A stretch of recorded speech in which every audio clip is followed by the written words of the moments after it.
سلام. خب جلسه پنجم و یه سری نکات از جلسه پیش جا موند که اینجا بهتون میگم. ما مثلا یه حلقه داشتیم که این حلقه ما مثلا 100 بار اجرا میشد و ما یه چیزی رو توش مینوشتیم، مثلا سولار رایجان آی. خب این میاد در واقع چیکار میکنه؟ از 0 تا 99 رو برای ما پرینت میکنه و اجرا بشه میبینیم که من دارم راست میگم. و من چیزی که فراموش کردم بهتون بگم این بود که خارج شدن از حلقه ها رو من نگفتم. برای خارج شدن از حلقه ها در واقع این امکان هستش که شما از حلقه ها خارج شید و برای خارج شدن از حلقه ها خیلی ساده می‌نویسیم بریک.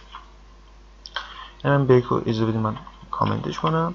مثلا ما گفتیم اول آی رو پرینت کن، بعد آی ضرب در 2 رو پرینت کن. یه جا بگیریم می‌بینیم که دونه دونه میاد می‌نویسه و اون حالا آی رو ضرب در 2 هم بعدش می‌نویسه.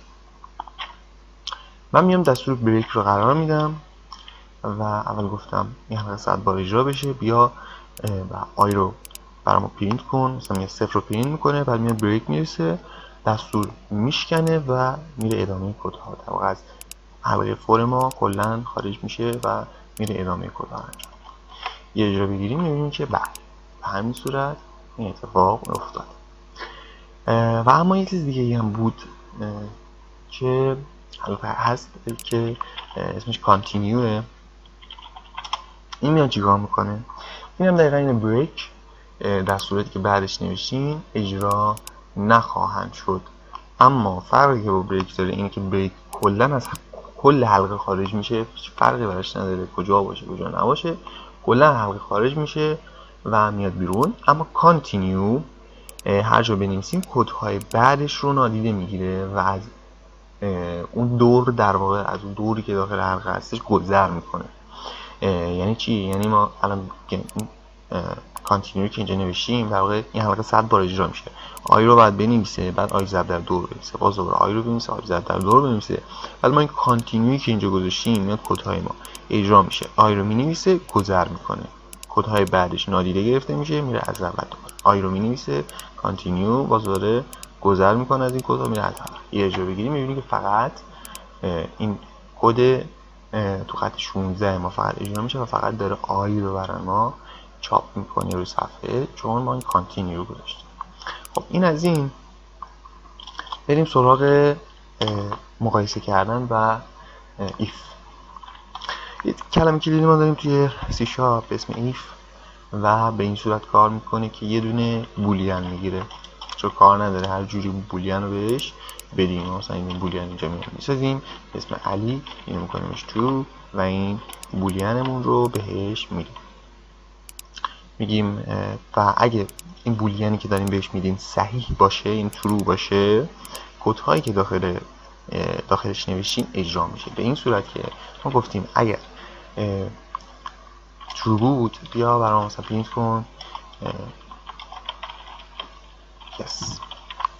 خب اجرا بگیریم ببینیم که yes برای ما پرینت شد و اگه من علی رو فالس قرار بدم میبینیم که کدهای ما اجرا نشد به همین صورت.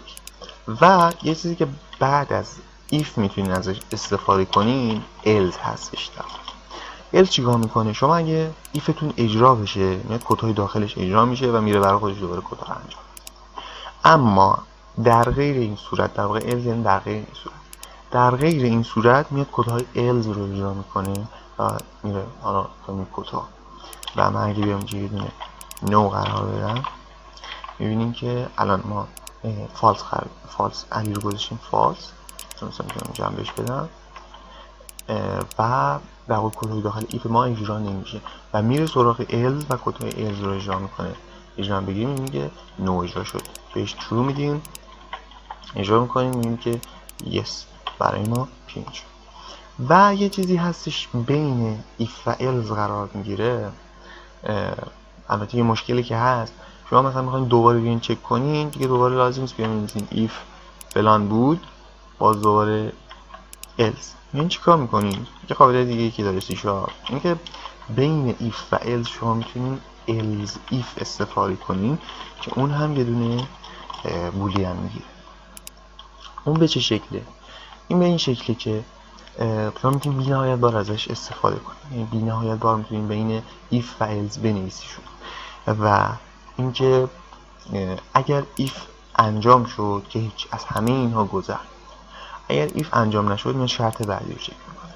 شرط بعدی اگه انجام شد از کل کتا گذر.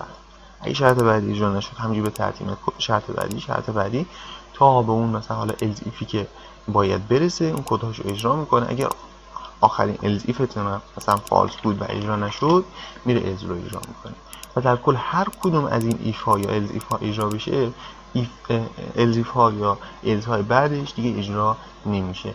مثلا ما if رو میگیم فالس قرار میدیم، این else if رو هم فالس قرار میدیم، بعد این یکی else if رو true قرار میدیم و اینجا می‌نویسیم که L2 مثلا اینکه L2 برای ما پرینت شد چون اینجا قرار بود در واقع اجرا بشه. و این از if و تا جلسه بعد خداحافظ شما.